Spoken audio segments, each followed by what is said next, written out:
This Pacheka Buddhas, a lot of people don't know that Buddhas, 99.9% of Buddhas are Pacheka Buddhas.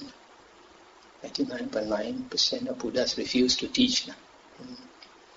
Because if you try to teach, sometimes people don't understand, people don't accept your teaching, sometimes people talk bad about you. And Jesus Christ got crucified because he was trying to teach a new religion.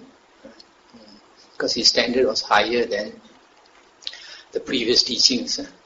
The previous teachings was an eye for an eye, a tooth for a tooth. He said, no. So somebody slaps you, offer him the other cheek to slap.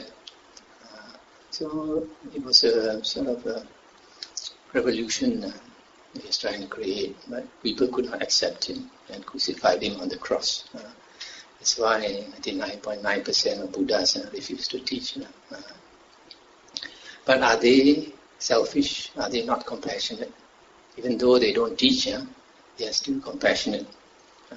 They show the way out of samsara. They still come on arms round to give the chance for people to get married, and also show other people the way out of samsara. So a monk's lifestyle is compassionate. Sometimes some books say that the most compassionate being is the bodhisattva.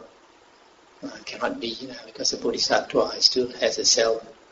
Bodhisattva is not totally enlightened, but an Arahant is totally enlightened. An Arahant includes the Buddha. The word Arahant comes from the word Arahatta. Ara and Hatta. Ara is the spokes of the wheel of samsara. Hatta is broken. So an Arahatta or Arahant is one who has broken the cycle of rebirth. So will never be reborn. And there are three types of Arahants. One is a Sammasambuddha, another one is a Pacheka Buddha, the third one is a Arahant disciple. Buddhas are actually self-enlightened Arahants. Buddhas are actually Arya from the past life. And then when they get reborn in their last life, there's no more teaching in the world. Like our Buddha, he was probably a Sakadagamin. So he struggled very hard because there was no more Dhamma in the world until he became enlightened. So that is a Buddha, self-enlightened Arahant. So the most compassionate beings are Arahants because they have no more self. When they have no more self, there's no selfishness at all. They see all beings as the same as them.